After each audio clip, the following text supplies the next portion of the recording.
Um serial killer que inspirou 3 dos maiores clássicos de filmes de terror.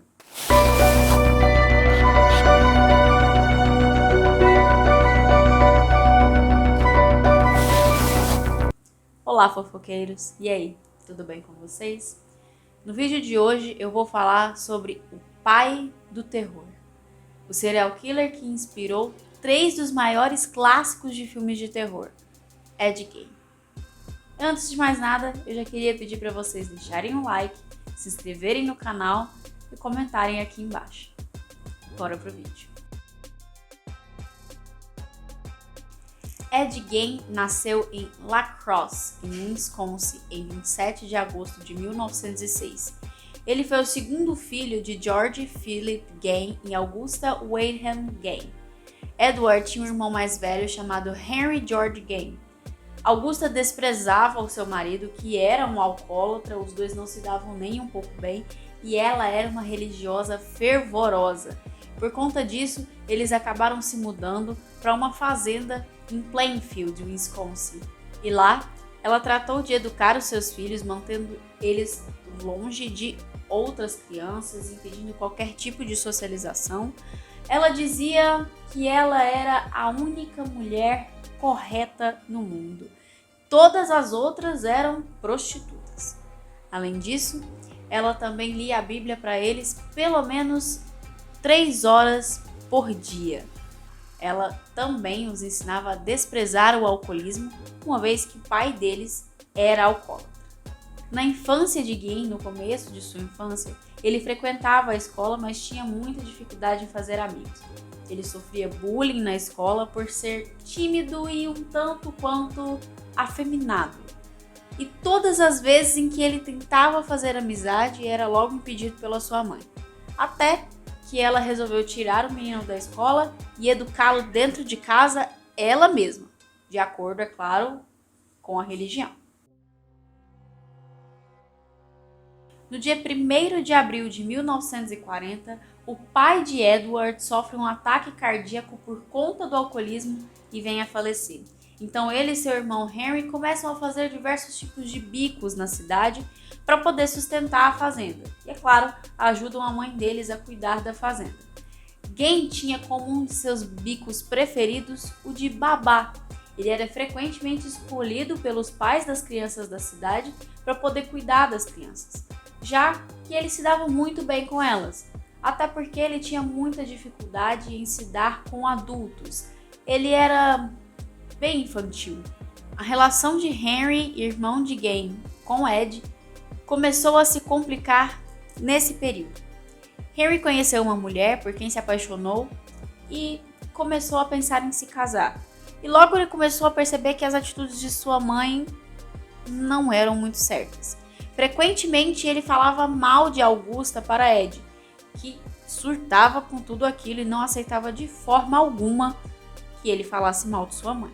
No dia 16 de maio de 1944, aconteceu um incêndio na fazenda e Henry e Ed tentavam apagar o fogo. Quando o fogo já estava contido, Ed percebeu que seu irmão havia sumido e logo ele procurou as autoridades para poder avisar que seu irmão estava desaparecido.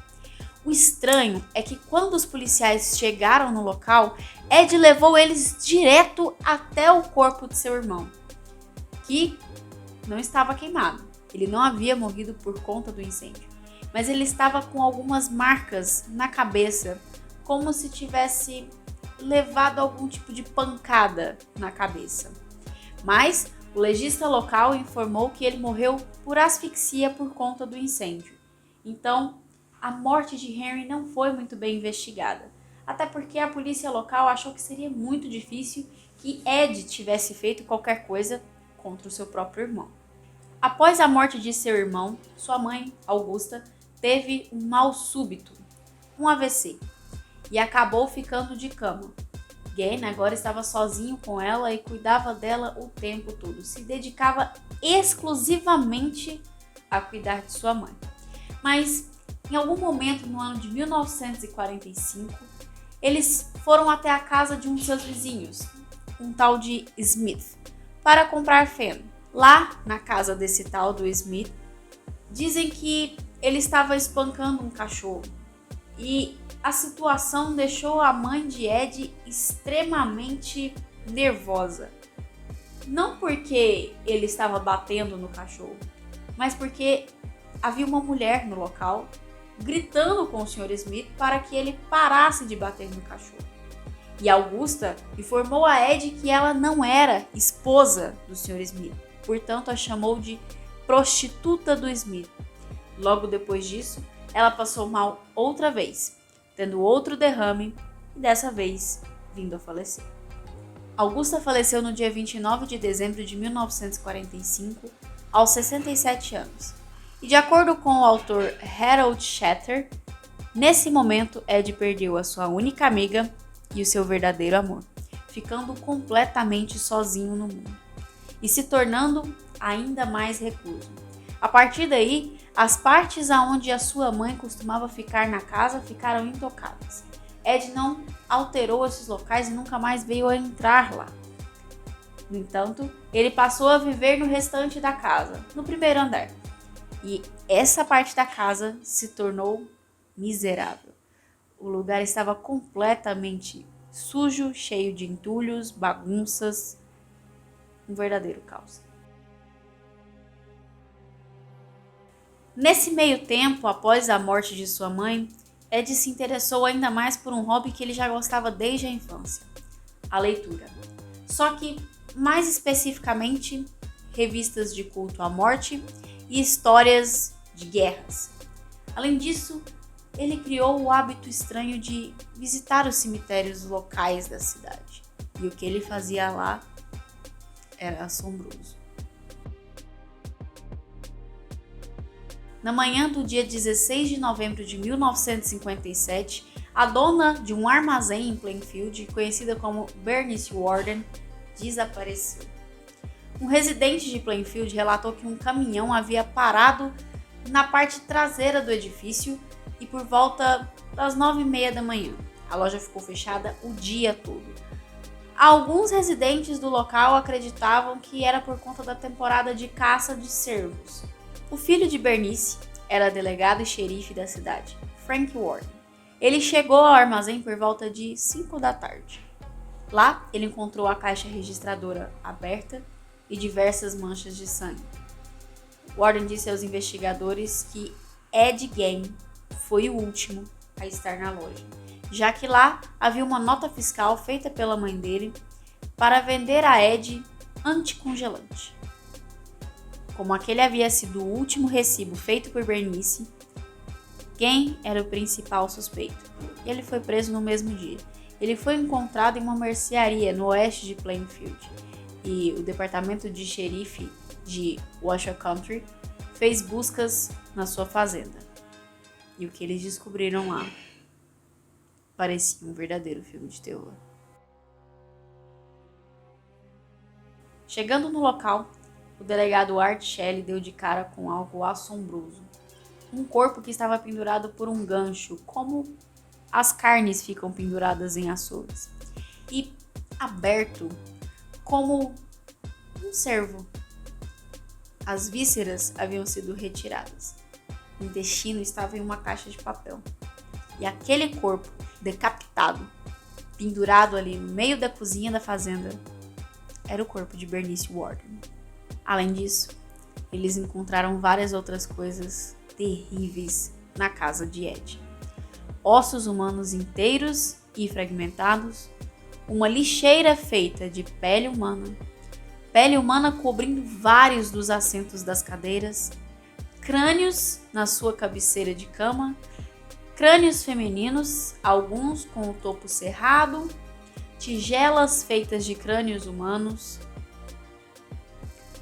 uma cinta feita de um tronco feminino destroçado dos ombros à cintura, calças feitas de pele de perna humana, máscaras feitas de pele de cabeças femininas, uma máscara com o rosto de Mary Hogan em uma bolsa de papel, o crânio de Mary Hogan em uma caixa, a cabeça inteira de Bernice Warden em um saco de pano, o coração de Bernice em uma bolsa de plástico em frente a um fogão,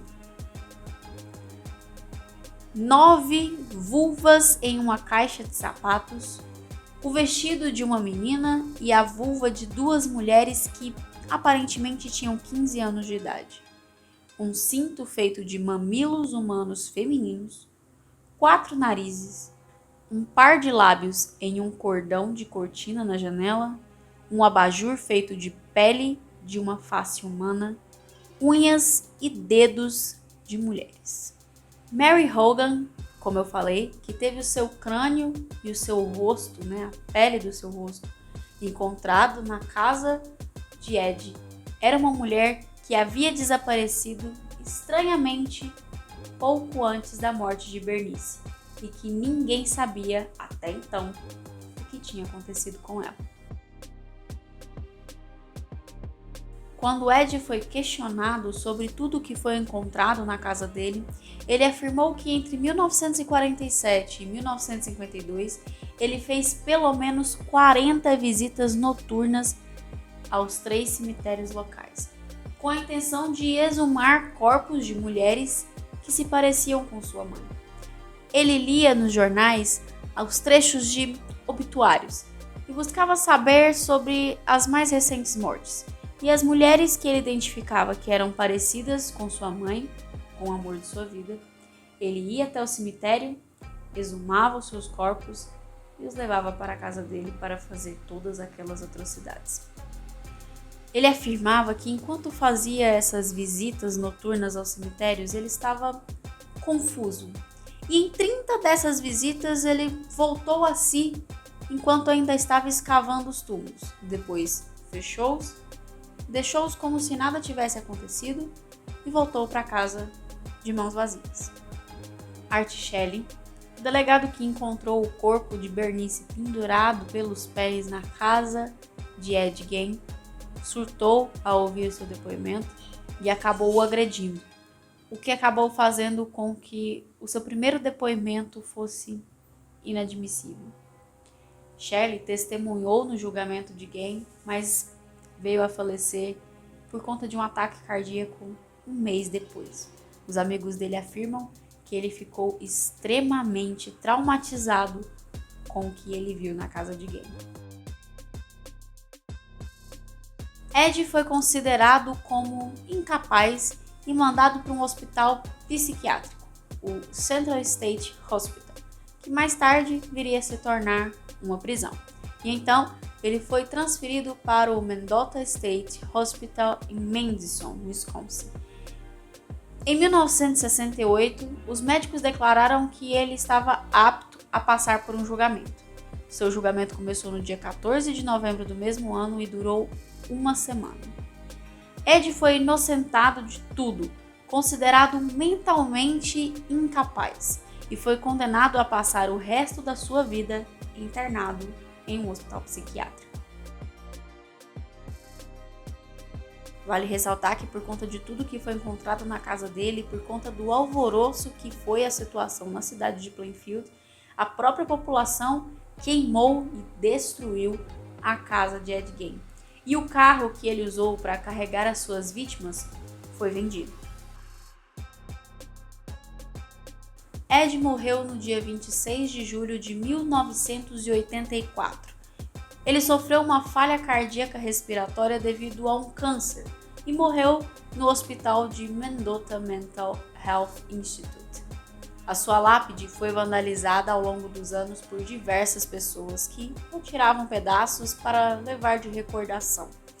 Até que no ano de 2000 ela foi roubada e só foi recuperada em junho de 2001, sendo então mandada para um museu. Agora eu quero falar um pouco sobre os filmes que esse serial killer, esse psicopata, inspirou. O primeiro e talvez o mais clássico de todos é um romance escrito por Robert Bloch e posteriormente transformado em filme por Alfred Hitchcock, Psicose. Ele foi inspirado na história de Gein depois que Bloch leu um detalhe que o surpreendeu: as roupas que ele fez a partir dos corpos de mulheres.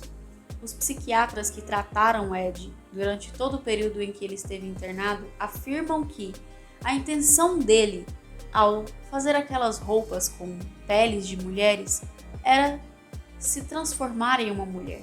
Ele não se sentia bem no corpo masculino. Além disso, ele sentia muita falta de sua mãe.